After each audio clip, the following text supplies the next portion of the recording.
I desperately want to punch a Muslim woman in the throat. And I say that because that's what the arseholes in that building think a fucking joke sounds like.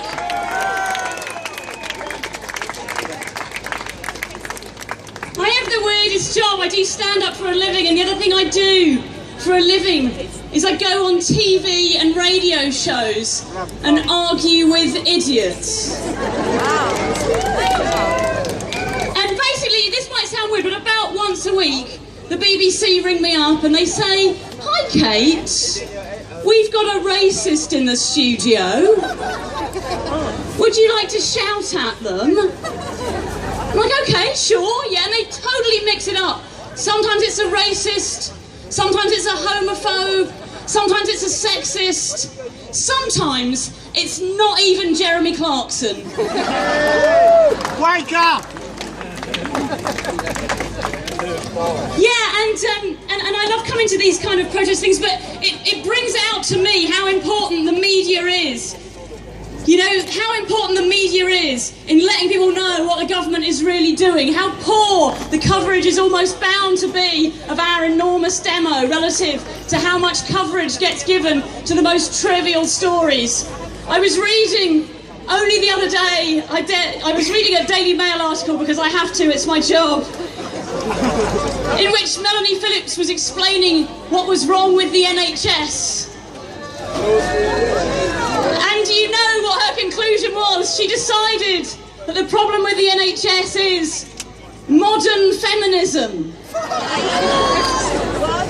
I don't know about the other women here, but I feel like I might have missed a meeting. You know, like I was dealing with rape culture and the pay gap, took the afternoon off, and we fucked the health service. But just to be fair to Melanie Phillips, which is more than she's ever done for anybody else, let me tell you why she was angry about the NHS. Well, her mum went to hospital and she didn't like the treatment that her mum got, and that seems okay, doesn't it? Maybe she was kept waiting. Maybe she was given the wrong medicine. But when I read the bottom of the article, it said this: "My mother was addressed discourteously." Now, I'm guessing that was the gynecologist going, "I'm not touching your cunt." Melanie Phillips has been in there.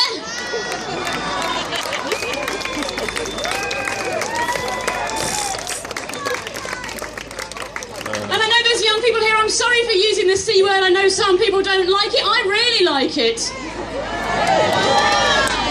But I don't like using it as an insult. You might hear left-wing comedians say George Osborne is a cunt, David Cameron is a cunt, and I don't like that sort of language because I think that's an insult to cunts.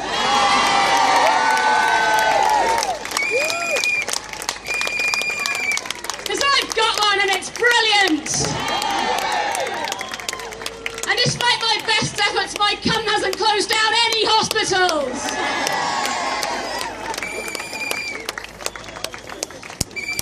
It's really happy to be here. It's brilliant to see so many of you. I was very privileged to go and talk a couple of months ago at the NUT conference about this, and it's brilliant that so many of you have come, and it's really great to see you again. The NUT conference this year just happened to be on the same day that David Cameron was stung by a jellyfish. Don't worry, I hear the jellyfish is fine. But it just shows you, doesn't it, what a lovely, warm, caring bunch of people teachers are, because every single one that I spoke to said they'd be happy to piss on him. So I'm not going to finish with a joke, I'm just going to finish by saying quite seriously, it's brilliant that you're all here, it's brilliant to get such great turnouts. Don't forget that we're not just here for ourselves, we're also here for all those thousands and millions of people across the country who would love to be here, but who can't because they have already been disenfranchised by the unreasonable austerity cuts, disabled people's carers, people who've got other jobs, people who are now working 24/7. We are the privileged few who can still get out here and still find the free time to demonstrate, and that's why it's our duty to do it every time we possibly can. And well done to everybody who's made it. I know The summit's been a really tough journey.